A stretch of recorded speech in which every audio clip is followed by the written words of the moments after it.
ia merupakan kelas saya tutup, 9 Mei jadi minggu hadapan, 2 Mei merupakan kelas yang terakhir. Kemudian daripada 9 Mei sampai ke 23, jadi 3 minggu lah, 9, 16 dengan 23. Minggu kedua, minggu ketiga dan minggu keempat kuliahnya tutup. Kemudian pada 30 Mei, pada minggu yang kelima, bulan 5, sebenarnya kuliah dah buka. Tapi oleh kerana ia minggu yang kelima, jadi setiap minggu yang kelima ada asatiza lain yang akan menggantikan kelas saya. Jadi minggu yang kelima pada bulan Mei, ia merupakan kuliah ataupun tazkirah yang disampaikan oleh Ustaz Bahrul Ulum. Jadi para jemaah kita bertemu semula pada awal bulan 6 bulan Jun, insya-Allah 6 Jun. Kita bertemu semula dan kita sambung insya-Allah perbahasan kita berkaitan dengan sirah Sayyidina Rasul sallallahu alaihi wasallam. Jadi next week minggu hadapan merupakan kuliah yang terakhir, kemudian kita bertemu nanti pada awal bulan 6 insya-Allah. Jadi para jemaah rahimakumullah, kita pada minggu lepas kita telah mempelajari bagaimana Quraisy ini beberapa tahap mereka ini buat perancangan untuk mengesyaki dakwah Nabi SAW, untuk bermusuhan dengan Sayyidina Rasul ini pada bertahap-tahap. Dia bukan sekaligus semua dia buat para jemaah. Tapi kalau tahap yang pertama tak berjaya, dia pindah dekat tahap yang kedua. First of all dia cuba nak apa? Dia cuba nak meragui Al-Quran itu.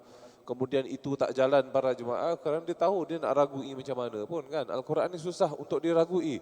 Gaya bahasa dia bahasa Arab, dia huruf hijaiyah tu huruf bahasa Arab dan mereka biasa dengar kalimat-kalimat ini, tapi susunannya luar biasa sehingga mengakibatkan siapa yang terdengar boleh terpegun. Jadi mereka tak tahu nak cakap Al-Quran ni apa dia sebenarnya kan. Jadi mereka nak mengesyaki dakwah Nabi tak jalan, nak mengesyaki Al-Quran tak jalan, dia pindah dekat tahap yang kedua dengan mengejek dan sindiran, sama ada mengejek Sayyidina Rasul, mengejek para sahabat radhiyallahu anhum ajmain. Dan Nabi ini kadang-kala terkesan, tapi Allah Subhanahu wa taala tetap dengan rahmat dan dengan kurnianya Allah Subhanahu wa taala turunkan ayat-ayat suci Al-Quran untuk menenangkan jiwa Sayyidina Rasul sallallahu alaihi wasallam. Antaranya firman Allah, alam nashrah laka sadrak, apakah belum lagi kami ini melapangkan kamu punya dada. Orang tu kalau tertekan para jemaah, tertekan banyak sangat masalah, kita ni siapa yang boleh settlekan masalah, yang boleh datangkan dengan huraian? Allah Subhanahu wa taala. Dan kadang-kadang huraian itu datang daripada punca, daripada sumber, daripada sos yang kita tak jangka kan, kita tak sangka kan. Tahu-tahu masya-Allah masalah dah settle. Kita kalau fikir sekarang ni ada masalah macam ni begitu berat, tapi kita kalau look 10 years down the road, 10 tahun yang mendatang, kita lihat kepada masalah tu sebenarnya masalah ni enteng saja. Allah Subhanahu wa taala dah selesaikan. Jadi alam nashrah laka sadrak wa wada'na anka wizrak alladhi anqadha zahrak wa rafa'na laka dhikrak. Allah katakan, wa rafa'na laka dhikrak.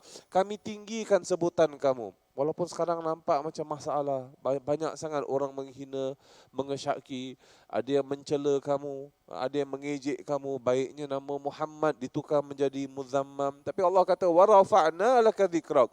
Nama kamu yang nanti akan naik. Nama orang lain yang menghina kamu semuanya akan hilang dan akan menyepi para jemaah rahimakumullah. Kemudian Allah berfirman, fa inna ma'al usri yusra, inna ma'al usri yusra. Sesungguhnya dengan kesusahan ada kesenangan. Allah kasih ketenangan kepada Sayyidina Rasul sallallahu alaihi wasallam. Kemudian setelah tu dah ngejek pun tak jalan para jemaah. Dia naik tahap yang ketiga dengan menyakiti jiwa. Dia start dengan ahli keluarga Nabi. Ahli keluarga Sayyidina Rasul SAW. Dia mulakan dengan para sahabat radhiyallahu anhum ajmain. Kita tahu macam mana anak-anak Sayyidina Rasul SAW. Dia ejeknya Sayyidatina Khadijah radhiyallahu anha. Sayyidatina Khadijah ini tak ada anak lelaki. Kamu tak payah risaulah. Muhammad kalau meninggal dunia, dia tak ada keturunan. Tak ada orang akan gunakan nama Muhammad. Kerana dia dah meninggal, dia tak ada anak lelaki. Itu zaman dulu punya kepercayaan. Kemudian sekarang ni dia pada tahap yang keempat para jemaah. Perbahasan kita sekarang ni pada tahap yang keempat. Dia dah menyakiti jiwa pun tak jalan juga. Mungkin untuk sebahagian orang, kalau ahli keluarga dia dah terkena para jemaah, ahli keluarga dia dah terkena, dia dah tak boleh sabar dah. Dia cakap, abang nak buat apa pun abang boleh suka hatilah. Tapi janganlah sampai anak kita terkena. Itu mungkin sebahagian orang punya pemikiran kan. Sampai anak kita pula putus tunang. Zainab, anak Nabi yang putus tunang tu setelah berapa bulan dia bernikah dengan Sayyidina Utsman radhiyallahu an.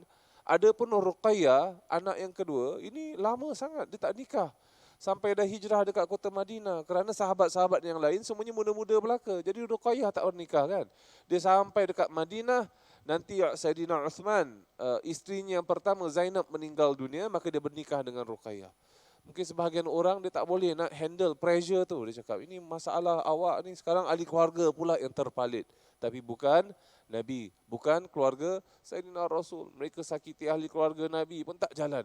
Kenapa para jemaah? Kerana Sayyidina Rasul tahu, keluarga Nabi tahu, Sayyidatina Khadijah pun mengetahui bahawa Sayyidina Rasul ini berada di atas kebenaran. Dan jalan kebenaran ini para jemaah kadang-kala senang, tapi biasanya ada kesukaran. Kita nak ajak orang kepada kebaikan, ini yang jadi musuh kita yang nombor satu tu siapa para jemaah? Syaitan, iblis. Dia ni yang nombor satu. Kita nak ajak orang kepada kebaikan, yang jadi musuh kita, yang stand in our way sebenarnya itu adalah syaitan. Dia akan mewas-waskan, dia akan meragu-ragukan manusia. Kita kena amat berhati-hati dalam perkara ini. Dah sampai tahap yang ketiga tak jalan, dia naik satu notch, dia naik lagi satu level, lagi satu peringkat, iaitu menyakiti badan Sayyidina Rasul sallallahu alaihi wasallam. Kaum Quraisy lihat sekarang ni, ini tak jalan ni. Mereka semua dah buat, tapi Sayyidina Rasul ni tetap juga berpegang teguh. Apa kata Quraisy? Sekarang ni kita bertemu dengan pakcik Nabi SAW, Abu Talib. Kita cuba nak convincekan dia. Cubalah cari, buat negotiation. Kita cuba cari jalan huraian, jalan keluar. Mana tahu Abu Talib boleh kasih pendapat yang bernas. Maka mereka bertemu dengan Abu Talib. Kalau kat dalam buku ni, tak silap saya pada muka surat 128, muka surat 128. Jadi Quraisy bertemu dengan Abu Talib dan dia berkata, wahai Abu Talib, kami ini tidak akan bersabar atas dia, atas Sayyidina Rasul SAW, kerana dia ini menghina Tuhan kami dan dia menghancurkan harapan kami. Dia cakap menghancurkan harapan Quraisy. Maka Quraisy ingin bertindak ke atas Sayyidina Rasul SAW.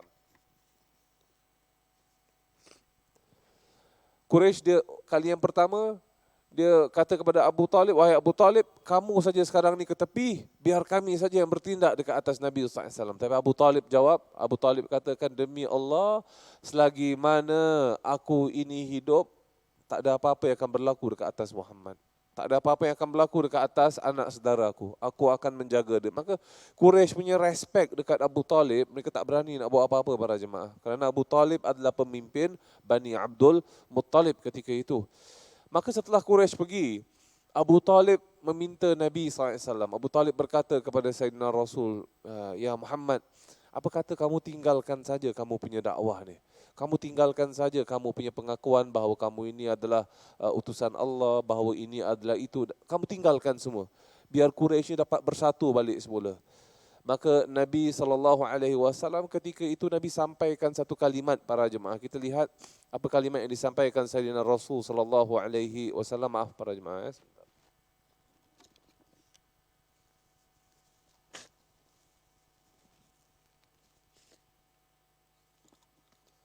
Sayyidina Rasul SAW berkata kepada Abu Talib, ya am, wallahi law wada'u syamsa fi yamini wal qamara fi yasari ala an atruka hadzal amr ma taraktu hatta yazharahu Allah au ahlik dunahu. Yang bermaksud, demi Allah wahai bapa saudaraku, kalau mereka letakkan matahari di sebelah kananku dan bulan di sebelah kiriku, supaya aku meninggalkan urusan ini, sekali-kali tidak. Demi Allah tidak, aku tak akan tinggalkan urusan ini sehinggalah Allah Subhanahu wa taala memenangkannya ataupun aku binasa kerananya. Subhanallah, itu dia orang yang berpegang dengan kebenaran para jemaah rahimakumullah.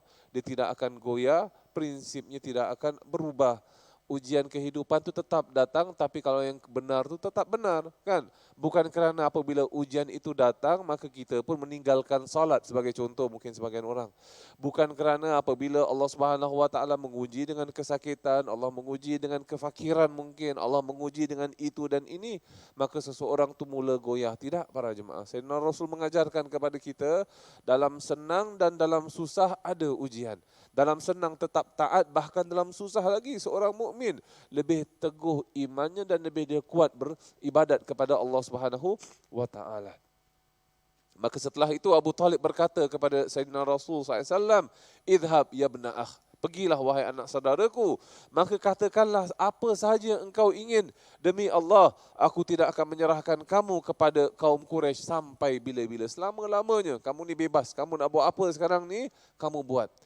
Maka Nabi SAW, Alhamdulillah, para jemaah mungkin ada yang berfikir, kenapa Sayyidina Rasul tidak memerlukan kepada Abu Talib, tidak memerlukan kepada perlindungan sesiapa pun. Yang dia perlu hanyalah Allah Subhanahu Wa Taala. Tapi ini namanya ikhtiar. Ini namanya ikhtiar. Kita bertawakal kepada Allah, tapi tetap kena ada ikhtiar. Sayyidina Rasul bertawakal kepada Allah Subhanahu Wa Taala. Tapi ikhtiarnya apa? Ikhtiarnya adalah cuba untuk cari orang yang kuat yang boleh menyokong Nabi SAW. Dekat situ ada peniaga, Sayyidina Umar, Sayyidina Abu Bakar, Sayyidina Uthman, Abdul Rahman bin Auf. Cari mereka yang kuat.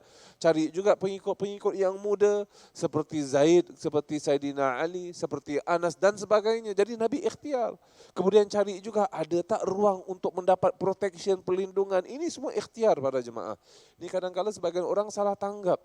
Seolah-olah kalau kita bertawakal kepada Allah Subhanahu Wa Taala, maka ikhtiar tu ini kamu ini tawakal kepada Allah ataupun tidak kan? Kadang-kadang ada orang mungkin bertanggapan macam itu, takut hanya kepada Allah, maka ini semua benda-benda tak penting. Kita kalau yakin kepada tidak para jemaah.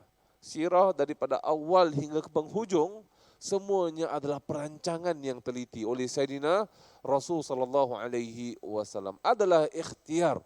Nabi bertawakal kepada Allah, tapi ikhtiar Nabi pun luar biasa. Kat situ ada peluang untuk mendapat perlindungan, maka Nabi SAW mengambil peluang tersebut. Walaupun pakcik ini tidak beriman kepada Allah Subhanahu Wa Taala. Quraisy ketika itu dia lihat Abu Talib tak jalan. Dia dah jumpa kali pertama dengan Abu Talib, tak jalan juga. Apa Quraisy buat para jemaah rahimahullah? Quraisy buat second punya pertemuan. Dia katakan ni tak boleh jalan ni. Mari kita jumpa Abu Talib sekali lagi. Apa Muhammad esok lusa dah mula dakwah balik semula. Semalam kita baru jumpa dengan Abu Talib, tak jalan juga. Maka mereka bertemu dengan Abu Talib. Mereka katakan, wahai Abu Talib, kita sekarang ni ada satu offer untuk kamu. Apa kata? Aku berikan kepada kamu seorang anak kami. Seorang anak kami yang sihat walafiat, namanya Al-Walid. Kami berikan kepada kamu Ammarah, anak kepada Al-Walid ibn Mughirah. Jadi Ammarah ni seorang anak muda, umurnya sikit lebih kurang sebaya macam Nabi SAW, 40 lebih, 30 lebih. Kami berikan kepada kamu Al-Walid.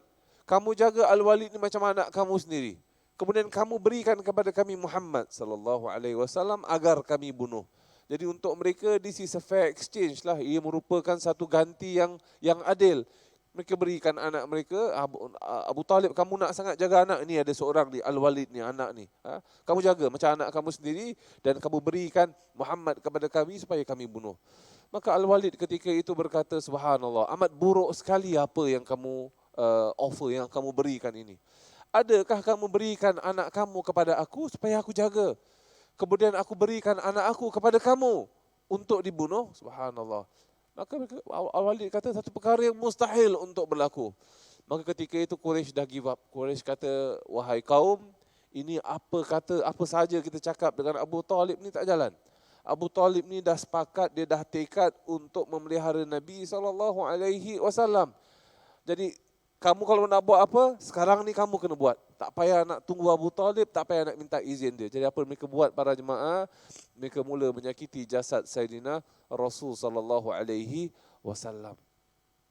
Ada seorang musyrik namanya Uqbah ibn Abi Mu'aid. Dia satu ketika dia nampak Nabi sallallahu alaihi wasallam sedang solat dekat tepi Kaabah. Nabi solat dekat tepi Kaabah, dan kadang-kadang Nabi buat solat ni sembunyi-sembunyi. Tapi kebanyakan masanya Nabi buat berhadapan dengan kaum Quraisy. Kenapa para jemaah? Sebagai dakwah juga. Buat kebaikan dekat depan orang, itu merupakan dakwah juga kan. Itu merupakan dakwah. Orang tengok kita buat kebaikan, orang nak contohi. Para jemaah kalau keluarkan sedekah, pergi rumah fakir miskin, ni tak ada masalah. Kalau seseorang tu nak ambil gambar, masukkan dekat social media. Jadi jangan kita cakap ini ikhlas, tak ikhlas. Ikhlas itu di sisi Allah Subhanahu Wa Taala. Sayyidina Abu Bakar dia keluarkan sedekah para jemaah dekat depan sahabat. Semua sahabat tahu. Abu Bakar ni kosongkan dia punya bank account, diberikan kepada Nabi SAW. Ya Rasulullah, ini sedekah untuk kamu. Macam mana kita tahu? Pasal dia buat dekat depan orang ramai. Sebagai dorongan. Orang semua tengok, menyaksikan, semangat. Ya Abu Bakar boleh buat lah. Walaupun keadaan cuacanya kemarau, Walaupun rezeki tak cukup, dia keluarkan sedekah. Umar keluarkan setengah daripada hartanya. So kadang-kadang kita buat dekat depan orang pun afdal, baik juga, tapi kena jagalah keikhlasan. Kita buat ni lillahi ta'ala. Sayyidina Rasul satu ketika dia salat dekat depan Kaabah para jemaah, Uqbah ibn Abi Mu'aid, seorang musyrik, Uqbah, dia nampak Nabi daripada jauh, maka dia buka dia punya kain rida, dia pergi dekat dengan Nabi SAW, lalu dia ikat Nabi SAW punya leher para jemaah. Kita bayangkan Sayyidina Rasul, bayangkan Nabi tengah salat, lalu orang datang daripada belakang dengan ridaknya, lalu dia ikat Nabi punya leher sampai tak boleh nafas. Dalam sebuah hadis Nabi berkata, sehinggalah aku tersungkur dekat atas aku punya kaki. Nabi SAW tersungkur ke bawah, jatuh ke bawah dekat atas lutut Nabi SAW. Uqbah ibn Abi Mu'aid. Lalu Quraisy daripada jauh mentertawakan keadaan itu, ketawa. Ini sekarang ni semua dah berani para jemaah, dah berani untuk menyakiti jasad Nabi SAW. Abu Bakar ketika itu lalu Abu Bakar berhentikan Uqbah. Abu Bakar katakan, wahai Uqbah, stop, berhenti. Ataqtuluna rajulan ayyaqula rabbi Allah. Kamu nak bunuh seorang lelaki yang berkata Tuhan aku adalah Allah, kerana Quraisy semuanya mempercayai kepada Allah. Mereka semua percaya kepada Allah Subhanahu Wa Taala. Masalahnya apa? Dekat situ ada unsur berhala, dekat situ pertengahan di antara Allah dengan mereka letak berhala dekat situ. Jadi mereka, Abu Bakar kata, kamu nak bunuh lelaki ini, sedangkan dia kata Tuhan dia adalah Allah, tak ada perbezaan di antara kamu dengan dia, semuanya percaya kepada Allah Subhanahu Wa Taala. Maka Uqbah pun dia stop, dia tak jadi nak, dia tak teruskan dengan perbuatan dia para jemaah rahimakumullah. Dalam kisah yang kedua, satu ketika Uqbah nampak Nabi sedang salat dekat tepi Kaabah, dengan segera dia pergi dekat satu lorong para jemaah. Dia nampak dekat situ ada seekor unta yang dah mati. Maka Uqbah membelah perut unta tersebut. Lalu dia keluarkan usus-usus, dan kita siapa yang dulu pernah ikut masjid buat sembelih kambing, kita tahu kalau usus kambing ni berat kan para jemaah, dengan najis kat dalam semua berat sangat. Apalagi usus unta. Maka dia angkat usus unta tersebut, dia nampak Nabi sedang sujud, diletak dekat belakang Sayyidina Rasul usus tu. Masya-Allah. Sampai Nabi tak boleh bangun daripada sujud. Lalu Quraisy daripada jauh semuanya mentertawakan keadaan tu. Semuanya mentertawakan keadaan tu para jemaah rahimakumullah. Sehinggalah datang anak Nabi SAW, Fatimah datang, lalu Fatimah mengalihkan usus itu daripada badan ayahnya, daripada belakang bahu Nabi SAW sambil menangis. Maka Nabi berkata, la tabki ya bunai, jangan menangis wahai anakku, fa innallaha nasiru abak, sesungguhnya Allah ini akan membantu ayah kamu. Masya Allah, luar biasa kan para jemaah keyakinan Sayyidina Rasul kepada Allah Subhanahu Wa Taala. Waktu kena uji itu yang paling penting. Apa yang keluar dekat lisan ini, subhanallah. Apa yang keluar dekat lisan ini. Sebab itu dalam sebuah hadis qudsi, Allah Subhanahu Wa Taala bertanya kepada malaikat. Ini malaikat ni every day datang buat spot check para jemaah. Allah bertanya kepada malaikat. Malaikat ni yang sedang melalui, dia pergi inspect hamba Allah yang diuji kan. Maka Allah berkata, wahai malaikatku, apa yang hamba ku kata? Allah tak payah tanya, Allah Maha mengetahui. Tapi Allah tanya dengan malaikat, wahai malaikatku, apakah yang hamba aku katakan tatkala dia kena uji? Maka malaikat berkata, hamidaka. Dia memuji engkau ya Allah. Tatkala kena uji, dia memuji engkau ya Allah. Subhanallah. Maka Allah Subhanahu Wa Taala menjawab, wahai malaikatku, kamu tulislah, catatlah bahawa aku ini telah mengampunkan segala dosa-dosanya. Subhanallah. Sebab itu para jemaah, sewaktu kena uji, saat detik yang kena uji first itu, kalau kita tak mampu, hati ini rasa remuk ke, rasa marah ke, lebih baik kita senyap sudah, daripada berkata perkataan yang kita tahu Allah Subhanahu Wa Taala murka. Orang yang kena uji ni luar biasa para jemaah. Seorang pakcik ini jangan kita ingat dia ni sakit, terlantar dekat hospital. Tapi kalau dia memuji Allah, dia bersabar, dia terima di atas ujian Allah ini, dia duduk dekat hospital itu, pahala dia dapat terus. Subhanallah. Itu kan hadis Nabi yang diriwayatkan Imam Tabrani. Allah berkata kepada malaikat, wahai malaikatku, tatkala hamba aku diuji. Kemudian Allah kata, fa ajru lahu, tulis baginya pahala. Sebagaimana seolah-olah dia ni masih sihat walafiat. Inni qad qayyadtu abdi. Kerana aku telah mengikat dia. Allah kata, aku telah mengikat hamba ni. Hamba ni dulu sihat. Boleh pergi masjid, boleh pergi umrah, boleh pergi haji. Tapi sekarang tak mampu nak pergi umrah. Tak mampu nak pergi haji. Tak mampu nak menunaikan salat dekat masjid. Allah kata tulis baginya pahala yang full. Seolah-olah dia masih sihat. Tapi dengan syarat, kita redha terhadap Allah Subhanahu Wa Taala. Lisan itu jaga. Jadi Nabi punya keyakinan, Nabi kata dengan anaknya, wahai anakku, jangan kamu nangis. Fa innallaha nasiru abak. Sesungguhnya Allah ini akan membantu ayahmu. Ketika itu Nabi angkat kedua tangan dalam hadis yang diriwayatkan Imam Bukhari.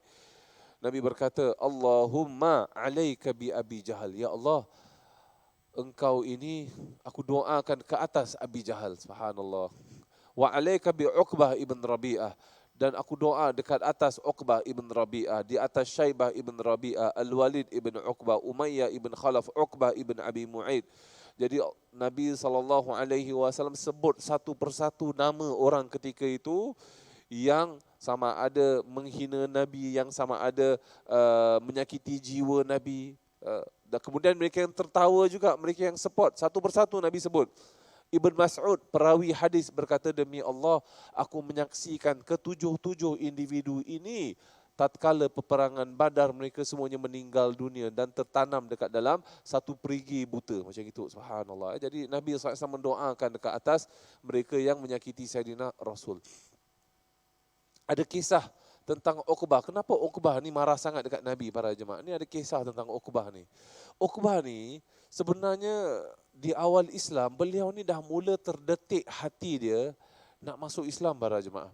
Dia dengar kepada Al-Quran dan dia suka.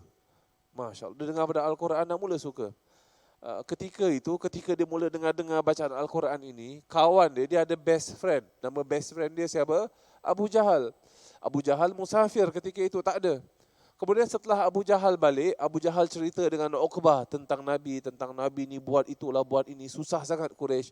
Maka Uqbah dia terus terang dengan Abu Jahal, dia katakan, wahai Abu Jahal, demi Allah, sesungguhnya aku ini ada teringin, terdetik hati ini untuk memeluki, untuk menerima Muhammad sallallahu alaihi wasallam. Aku dah dengar Al-Quran, aku rasa tenang dan aku rasa suka. Maka Abu Jahal dia pelik dan dia rasa marah. Dia katakan, demi Allah, kepala aku haram ke atas kepala kamu. Maknanya apa? Dah tak ada lagi persahabatan di antara kita. Sehingga engkau ini pergi bertemu dengan Muhammad, lalu engkau meludahi muka dia. Subhanallah. Ini macam mana para jemaah? Dekat hati dia tahu benda tu benda yang benar.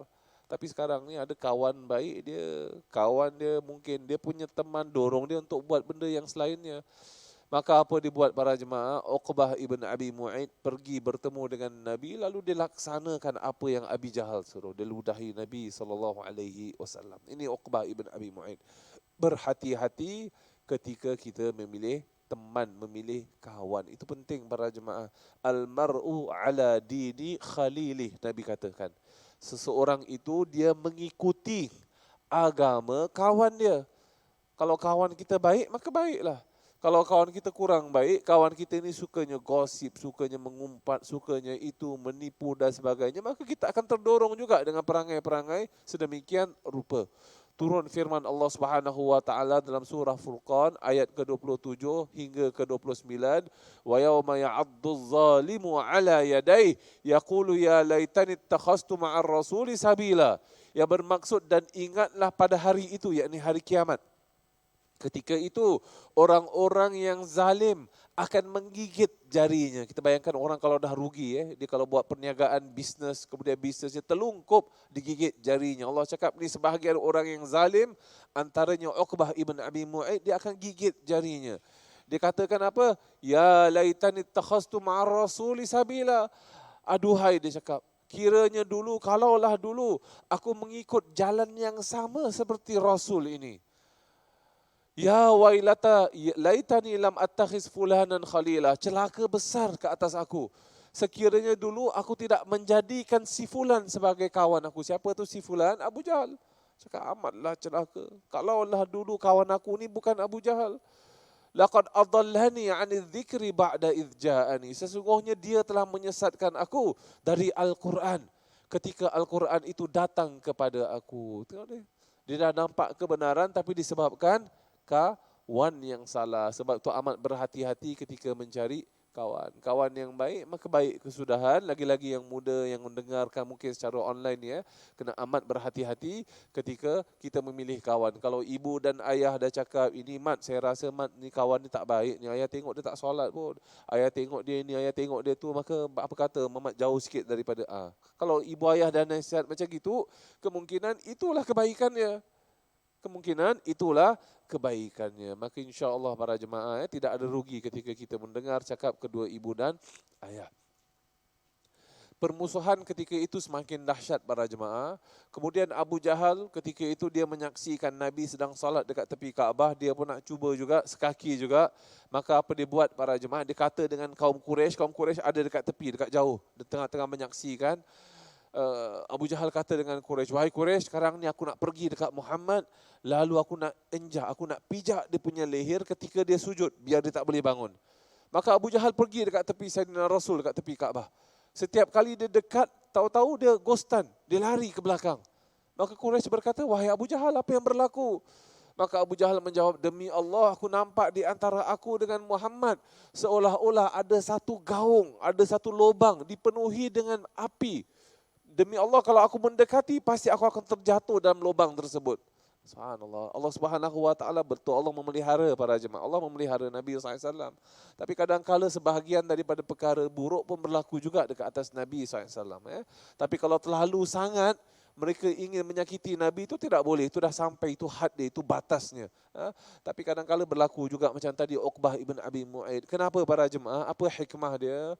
Supaya kita yang datang setelah Nabi, kita tahu bahawa Islam itu nilainya tinggi para jemaah. Islam yang ada dalam hati kita, dua kalimah syahadah yang ada dekat dalam hati kita, itu nilainya tinggi.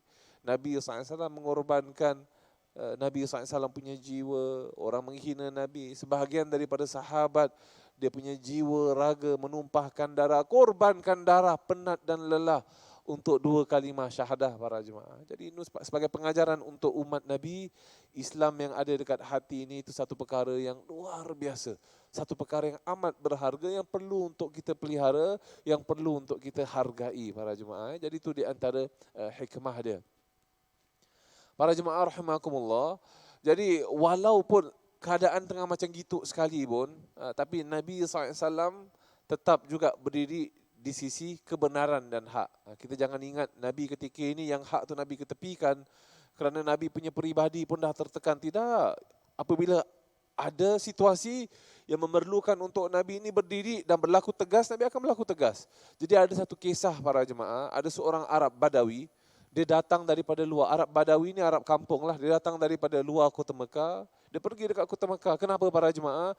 Dia nak tuntut dia punya hutang. Abu Jahal hutang dengan dia duit. Lalu Abu Jahal tak nak bayar. Maka Arab Badawi ini pergi dekat tepi Kaabah. Dia bertemu dengan kaum Quraisy. Dia katakan, wahai Quraisy, demi Allah ini duit aku ni ada di sisi Abul Hakam. Abul Hakam yang ini nama asal, nama gelaran Abu Jahal lah. Setelah Islam, setelah Nabi SAW yang menggelarkan dia sebagai Abu Jahal. Abul Hakam maknanya bapa yang bijaksana kan. Tapi Nabi tukar dia jadi Abu Jahal kerana kebijaksanaan dia tetap tidak membawa dia kepada Allah Subhanahu wa taala. Maka Arab Badawi ini kata, ya Quraisy, sesungguhnya Abul Hakam ini dia berhutang dengan aku duit. Cubalah kamu bantu. Siapa agaknya yang boleh tolong untuk mendapatkan harta tersebut kembali? Maka Quraisy ni dia nak mempermain-mainkan keadaan. Dia kata, ini peluang keemasan ni untuk kita make fun, untuk kita buat satu lawak, untuk kita tertawakan Muhammad SAW. Maka mereka berkata dengan Arab Badawi itu, ya fulan, dekat kota Mekah ni, tak ada orang yang boleh mengembalikan harta kamu. Melainkan orang tu yang sedang solat tu, kamu nampak tengah duduk, tengah sujud, tengah rukuk, tu orang tu saja yang boleh.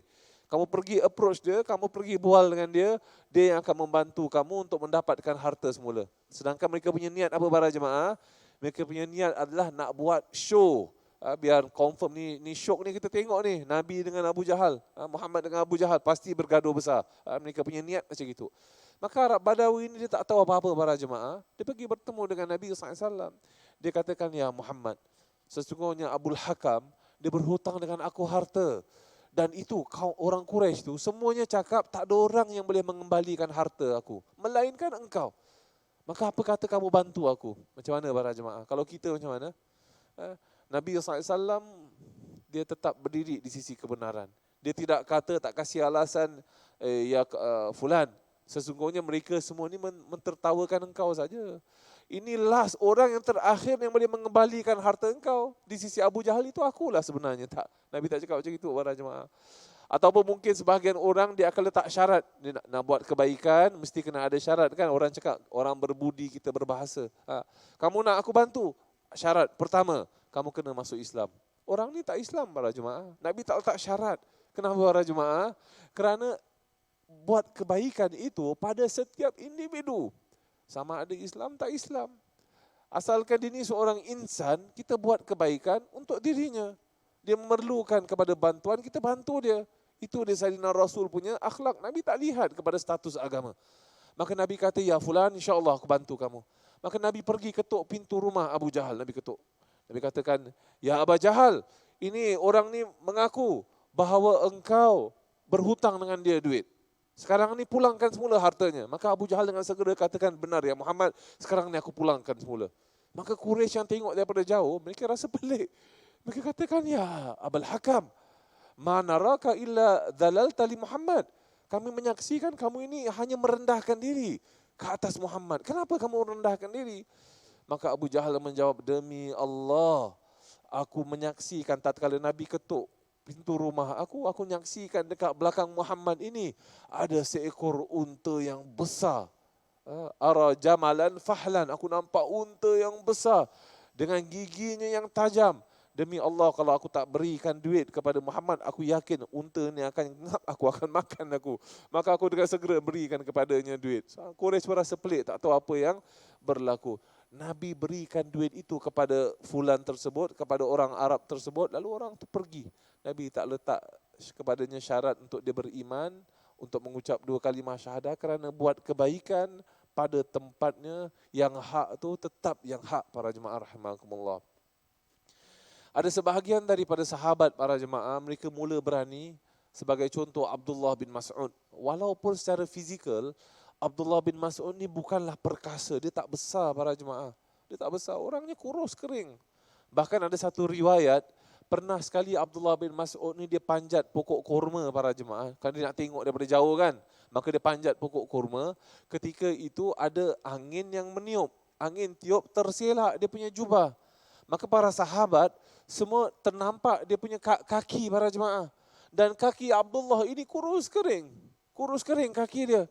Maka sahabat yang ternampak mereka tertawalah. Mereka ni pun manusia, mereka ketawa, tak pernah nampak betis begitu kurus macam gini sekali ya Rasul.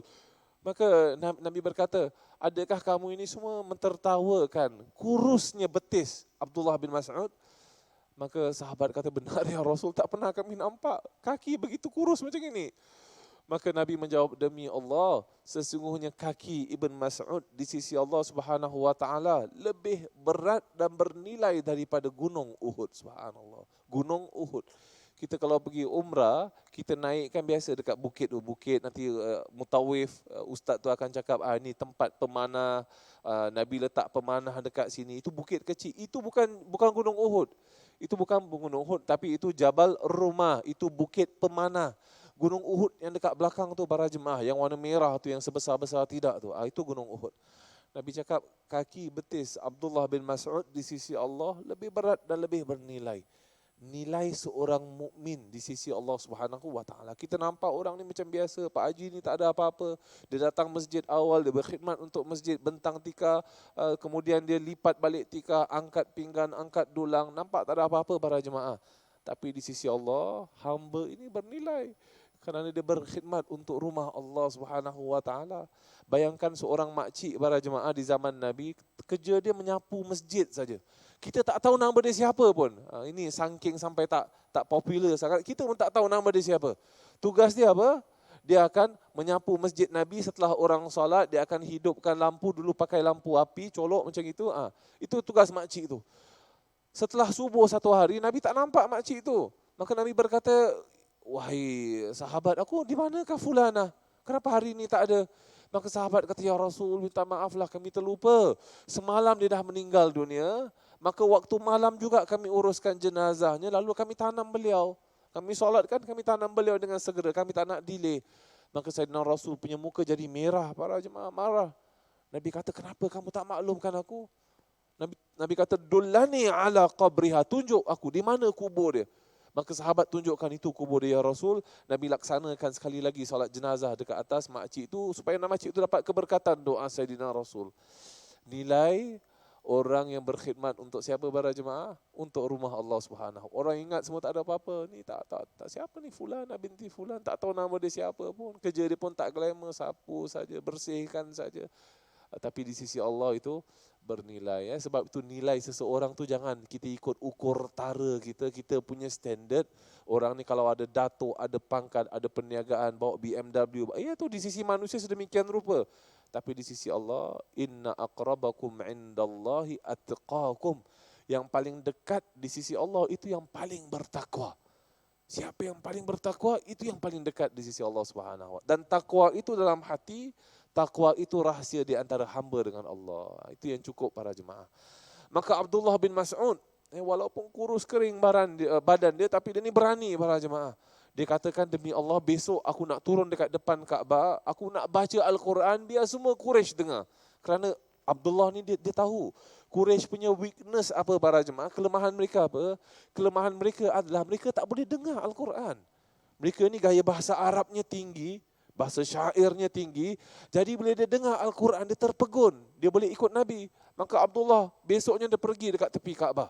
Dia baca dengan sekuat hatinya. Ar-Rahman, 'allamal Quran, khalaqal insan, 'allamahul bayan. Dia baca surah Ar-Rahman. Maka Quraisy datang dekat tepi Abdullah, dia pukul tunggang langgang, dia pukul sana, pukul sini. Sampai terpingsan. Kemudian kawan-kawan dia angkat Abdullah, dia katakan, wahai Abdullah, cukuplah. Maka Abdullah kata, demi Allah tidak, besok aku ulang. Besok dia buat sekali lagi dekat tepi Kaabah. Ar-Rahman, 'allamal Quran, khalaqal insan. Sekali lagi kena pukul, sekali lagi pingsan. Kali yang ketiga, dia bertemu, Nabi SAW bertemu dengan Abdullah. Nabi berkata, wahai Abdullah, kamu tenang-tenang saja, tak payah kamu buat lagi. Abdullah kata, demi Allah ya Rasul, sebelum ini aku takut dengan mereka, aku takut dengan Quraisy. Tapi tatkala mereka mula pukul aku, ketika itu aku lihat mereka dia tak ada apa-apa. Mereka hanya boleh buat itu saja, boleh pukul saja, tak ada apa-apa yang mereka boleh laksanakan terhadap diri aku. Semakin dia berani. Itu kekuatan iman namanya para jemaah. Allah Subhanahu wa taala kurniakan bagi setiap individu mukmin. Ada satu kisah, ini Saidina Ali bin Abi Talib, sewaktu beliau menjadi Amirul Mukminin, dia jadi ketua, dia jadi amir para jemaah. Setelah Nabi wafat lah, setelah Abu Bakar wafat, setelah Umar, setelah Uthman, Ali bin Abi Talib yang menjadi amir kan. Maka anak murid Ali, para tabi'in berkata dengan Ali, wahai ya Amirul Mukminin, siapakah orang yang paling berani? Mereka sangkakan dia akan sebut mungkin Umar ke, dia akan sebut dirinya Ali. Tapi Ali jawab, demi Allah, yang paling berani itu adalah Abu Bakar. Maka semua rasa pelik, Abu Bakar Siddiq. Abu Bakar Siddiq yang paling berani. Kenapa ya Amirul Mukminin, Abu Bakar yang paling berani? Maka Sayyidina Ali berkata, demi Allah, aku pernah menyaksikan Nabi di awal Islam. Nabi SAW dekat tepi Kaabah dan Quraisy ini mengerumuni Nabi SAW. Dekat kanan kiri ada yang tolak, ada yang tarik, ada yang pukul Nabi SAW. Semua orang lihat daripada jauh. Kerana Quraisy ini besar kan. Quraisy ini besar, semua orang lihat daripada jauh. Melainkan Abu Bakar Siddiq. Ketika itu beliau datang dan beliau masuk dekat tengah individu lain, lalu dia tolak semua orang. Lalu dia berkata ke tepi, jauh, jauhi. Ataqtuluna rajulan ay yaqula rabbi Allah. Kamu semua ni nak bunuh insan, manusia yang dia berkata Tuhan aku adalah Allah. Ketika itu Uqbah ibn Abi Mu'ayth, Uqbah sekali lagi para jemaah, Uqbah buka dia punya sandal, dia punya sepatu, lalu dia pukul Abu Bakar Siddiq dekat wajahnya, dekat mukanya. Pukul dekat mukanya, pukul sampai sahabat kata, ma nadri lahu wajah min anfin. Kami tak dapat nak bezakan antara wajahnya dengan dia punya hidung. Dah bengkak muka dia macam itu, Abu Bakar As-Siddiq. Lalu dia diangkat balik ke rumahnya. Nabi selamatlah. Nabi selamat. Mereka tak jadi nak pukul Nabi. Kan kerana Abu Bakar dekat tengah-tengah, mereka pukul Abu Bakar. Nabi diselamatkan dekat tepi. Maka tatkala mereka memikul Abu Bakar yang dah pingsan ni, bawa dekat rumahnya, dan ibunya rasa sedih. Kaum Abu Bakar, Bani Bakar pun rasa marah. Bani Bakar katakan kepada Quraisy, wahai Quraisy, demi Allah, kalau beliau meninggal dunia, kita dua ni berperang. Kaum Bani Bakar dengan Quraisy berperang. Walaupun Bani Bakar tak beriman. Tapi ini maknanya apa para jemaah? Dia punya semangat kekeluargaan. Semangat perhubungan tali persaudaraan. Dia katakan demi Allah, kalau beliau meninggal dunia, antara Quraisy dengan Bani Bakar, kita berperang. Dah tak ada lagi kawan. Maka Abu Bakar setelah berapa hari, dia bangkit para jemaah. Dia bangkit, dia bangun daripada dia punya dia kan pingsan tadi seketika, dan ibunya, orang menasihati kepada ibunya ini, kalau Abu Bakar dah bangun, kamu suruhkan beliau untuk rehat saja dekat rumah. Rehat, berikan kepada beliau makan, jangan beliau bergerak mana-mana, biar kasih beliau rehat dengan secukupnya. Tatkala Abu Bakar bangun saja, perkara yang pertama dilafazkan apa para jemaah rahimakumullah? Yang dilafazkan, madza fu'ila bi Rasulillah. Apa yang berlaku wahai ibuku? Apa yang mereka lakukan terhadap Nabi SAW? Maka ibunya jadi marah. Dia cakap, da'ka min Muhammad. Tak payah sebut Muhammad. Ibunya belum beriman. Tak payah sebut Muhammad. Cukup apa yang sekarang keadaan engkau ini. Fikir diri kamu dulu. Abu Bakar ulang balik. Demi Allah tidak. Mada fu'ila bi Rasulillah. Apa yang mereka lakukan terhadap Rasulullah? Ibunya menjawab, demi Allah wahai Abu Bakar, aku tak tahu apa yang berlaku terhadap Rasulullah. Maka Abu Bakar menjawab, kamu sekarang ni pergi cari apa yang berlaku terhadap Rasulullah SAW. Maka ibunya pergi cari, dia jumpa seorang wanita namanya Fatimah. Fatimah bintil Khattab. Siapa para jemaah? Fatimah bintil Khattab, adik kepada Umar ibn Khattab. Abu Bakar tahu Fatimah ada memeluk agama Islam. Tapi ibunya tak tahu. Maka ibu bertemu dengan Fatimah, ibu Abu Bakar bertemu dengan Fatimah. Dikatakan, ini anak aku baru saja terjaga. Beliau sekarang ini bertanya, apa yang mereka lakukan terhadap Muhammad? Maka Fatimah, dia takutlah para jemaah. Dahlah dia kat rumah, dekat situ kat depan tu ada abang dia Umar ibn Khattab. Dekat keluarga Al-Khattab, tak ramai yang beriman. Maka Fatimah kata, demi Allah aku tak tahu. Aku tak tahu. Maka ibunya cakap, ya fulana, anak aku Abu Bakar cakap untuk tanya kamu. Sekarang ni kalau kamu cakap kamu tak tahu, anak aku tak nak makan ni. Dia nak tahu di mana Muhammad, bagaimana Muhammad.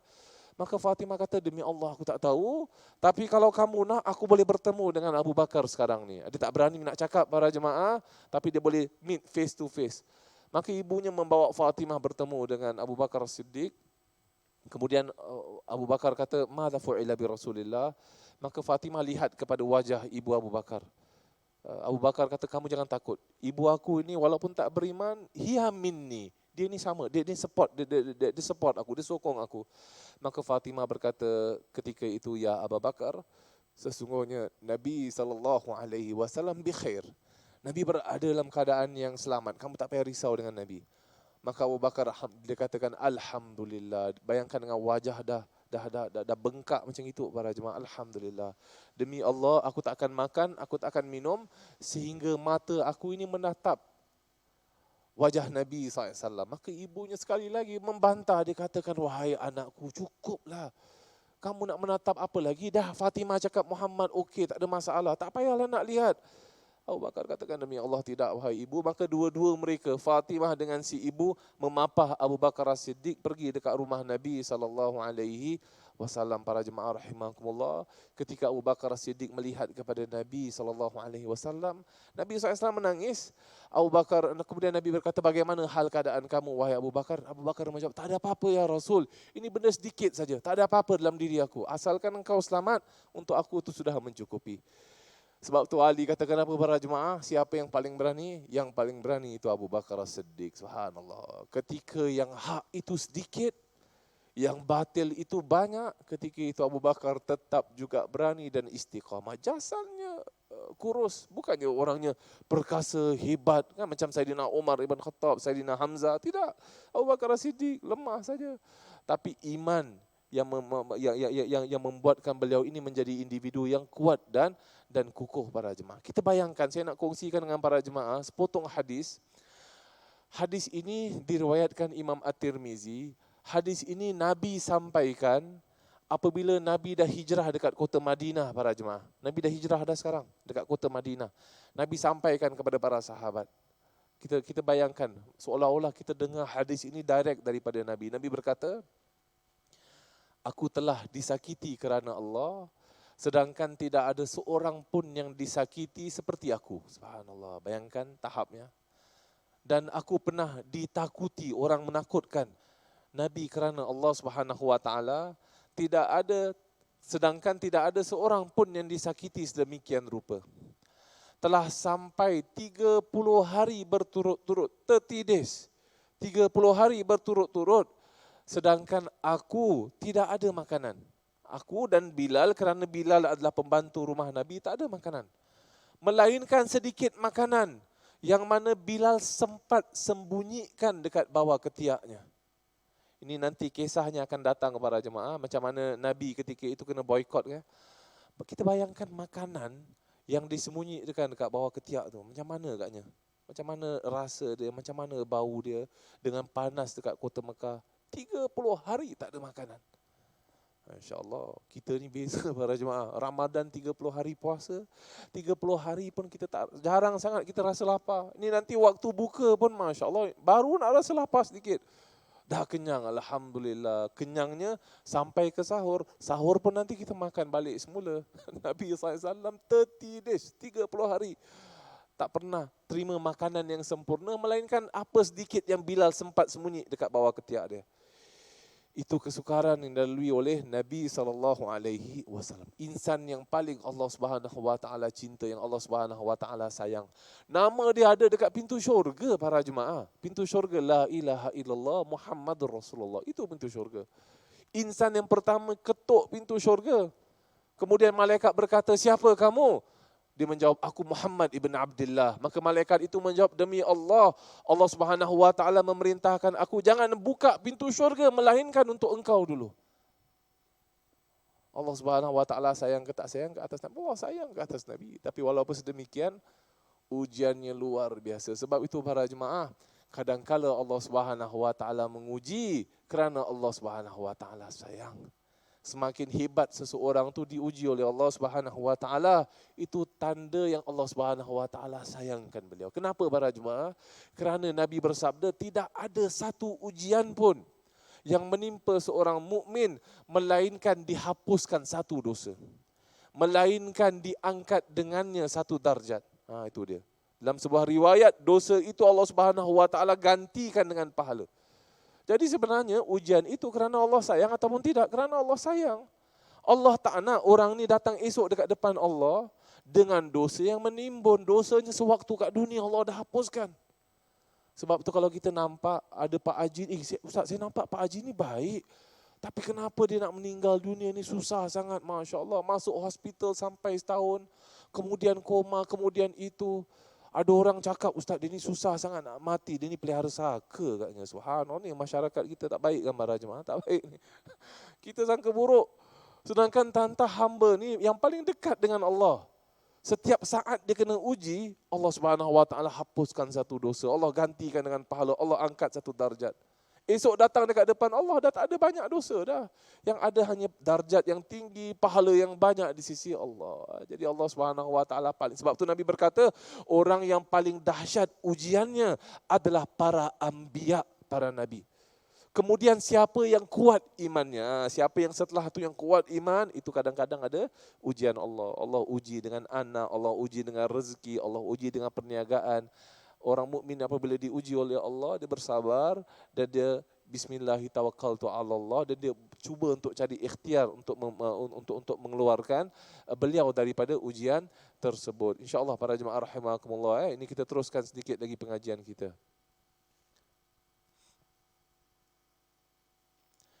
Para jemaah rahimakumullah. Maaf.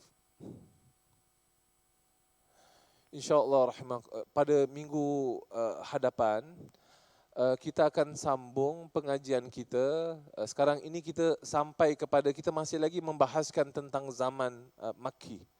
Zaman Makki di mana dakwah Nabi SAW ada dekat kota Mekah. Dekat kota Mekah lagi.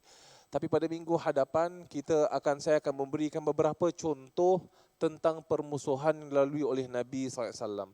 Kemudian permusuhan yang dilalui oleh sebahagian daripada para sahabat radhiyallahu anhum ajma'in. Kemudian setelah itu barulah kita berpindah para jemaah kepada satu tajuk yang umum. Kita akan membahaskan tentang ini. Tentang peristiwa pemboikotan. Bagaimana Quraisy ini bila mereka lihat mereka dah cuba nak sakiti individu. Nabi punya peribadi tak jalan. Nak menyakiti para sahabat pun tak jalan. Sekarang ini apa kita buat? Kita buat secara kumpulan pula. Ini Nabi ini dapat perlindungan siapa? Dapat perlindungan Abu Talib. Dapat perlindungan Bani Hashim.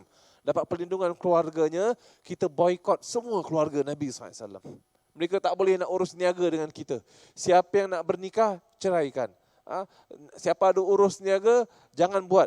Kalau Bani Hashim datang nak beli, kita naikkan harganya 3, 4, 5 kali darjat sampai mereka tak mampu untuk beli. Jadi kita nak fahami para jemaah rahimakumullah apa yang berlaku ketika itu. Kemudian insya-Allah kita akan membahaskan juga tentang kisah-kisah keislaman sebahagian sahabat para jemaah. Ini dan kita akan lihat di sebalik kisah-kisah ini bagaimana segalanya merupakan pilihan Allah. Orang yang kita tak sangka boleh beriman, yang kita tak sangka boleh berlaku baik, boleh berubah menjadi individu yang baik, tapi Allah Subhanahu Wa Taala apabila telah mengurniakan hidayah, maka insya-Allah apa yang Allah tetapkan itu akan berlaku. InsyaAllah para jemaah, itu saja yang dapat saya sampaikan. Segala yang baik datang daripada Allah Subhanahu Wa Taala. Kita akhiri dengan membaca selawat Ibrahimiyah.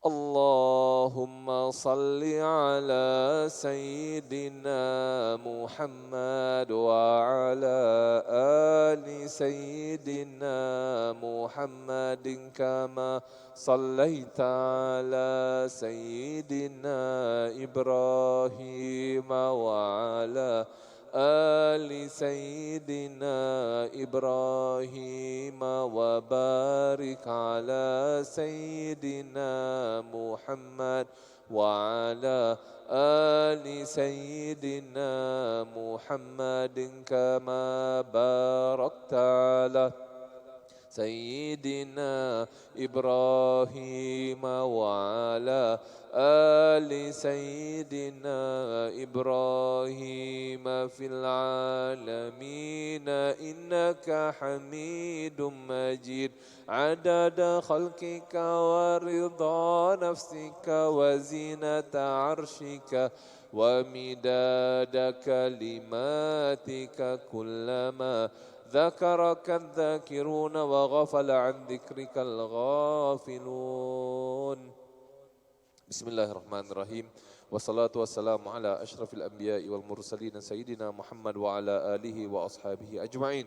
اللهم اهدنا واهد بنا واجعلنا سببا لمن اهتدى. اللهم اهد الناس جميعا. اللهم ارزقنا علما نافعا وقلبا خاشعا ولسانا ذاكرا. اللهم يا مقلب القلوب والأبصار ثبت قلوبنا على دينك. اللهم يا مقلب القلوب والأبصار ثبت قلوبنا على طاعتك. اللهم ارزقنا حبك وحب من يحبك وحب كل عمل صالح يقربنا إلى محبتك. ربنا آتنا في الدنيا حسنة وفي الآخرة حسنة وقنا عذاب النار. وصلى الله وسلم على خير خلق الله سيدنا محمد وعلى آله وأصحابه وبارك وسلم والحمد لله رب العالمين. سبحان ربك رب العزة عما يصفون وسلام على المرسلين والحمد لله رب العالمين. تقبل الله منكم.